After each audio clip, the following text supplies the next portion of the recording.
Hey, so I missed a few weeks on the vlog, and most of that was due to the fact that we were filming the Bray Road Beast in Elkhorn, Wisconsin for a week, and when I got back I went straight into cataloging and editing a good bulk of the footage that we shot while we were in Wisconsin. What I want to do is kind of walk you guys through what it takes to make a small town monsters film, and kind of a frank discussion, just being completely open about how the experience goes for me as the director of the project.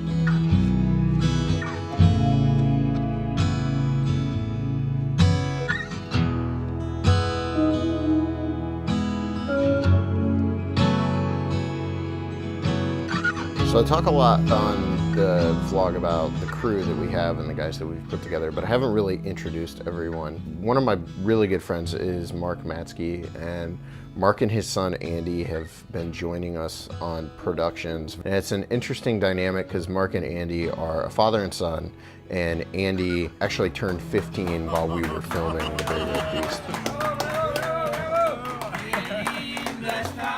Our director of photography on this shoot was Zach Palmisano, who's one of my oldest friends. Zach's been around since Boggy Creek Monster as well.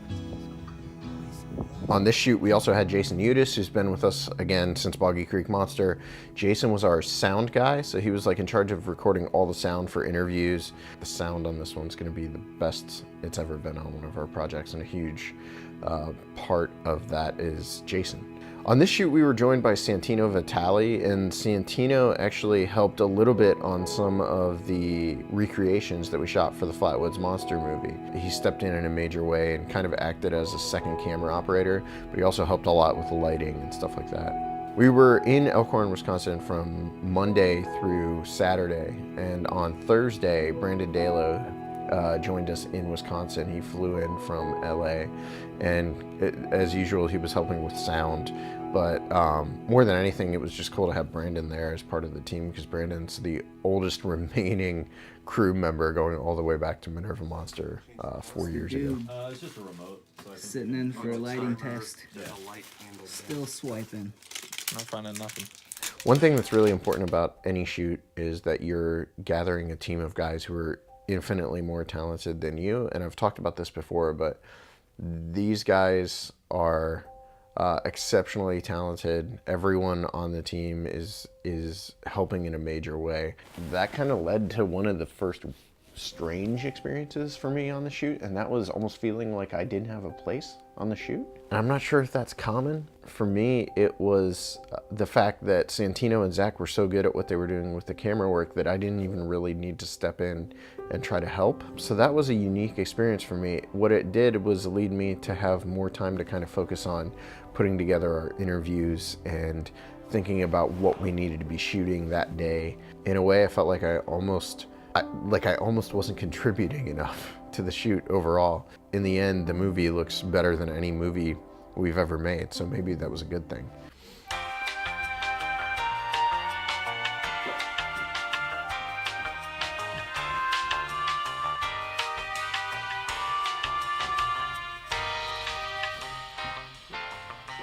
Some of what that did for me was highlight the fact that we can't do this stuff alone anymore.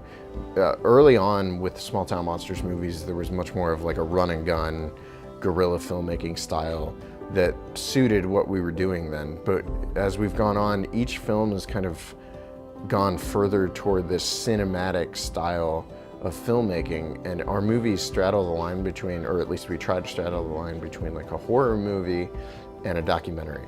So the style of them is very important, and to capture that, it can no longer be just one guy holding a camera and hopefully it all works out. It doesn't work for what we're trying to do. So in a way, this shoot really helped cement for me the importance of surrounding myself with guys like Zach and Santino and Jason and Brandon, who are exceptionally good at what they do.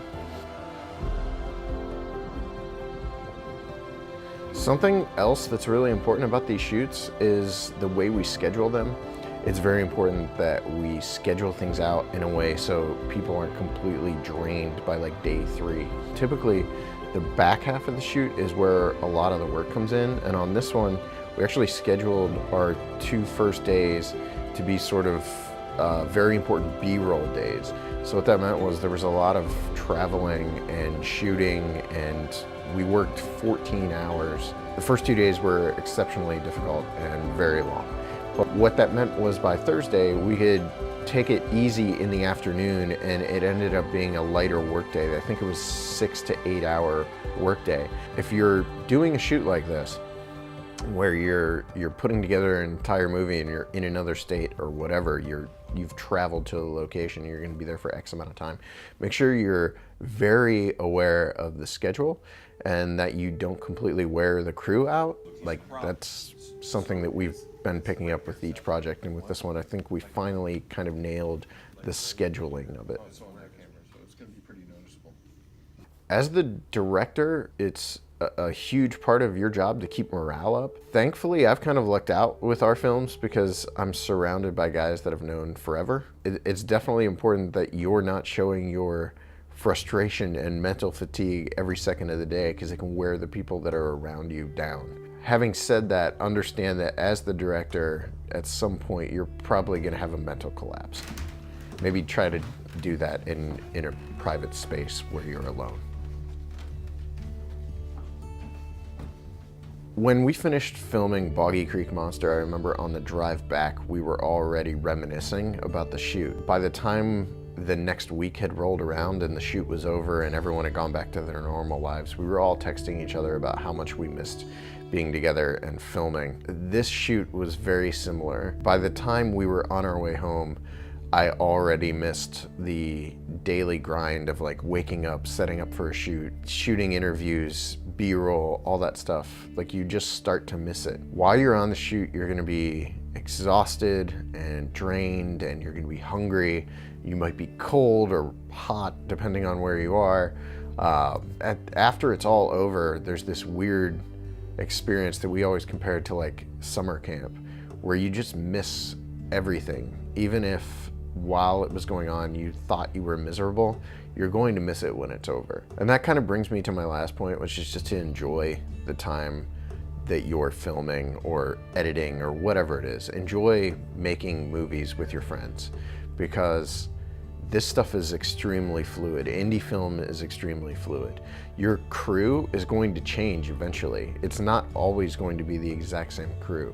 Just enjoy getting to be with the crew and the people that are on your crew and spending time with them, because someday they might not be there. They might find other things to do. And it's also entirely possible that what you're doing right now might not work out down the road.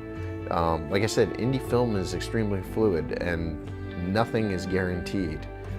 This is a very chaotic world that you're a part of. So make sure that the moments that you do have, you're not spending them just totally wrapped up in the minutia of making a movie, but that you're really appreciating what you're getting to do, because it's fleeting.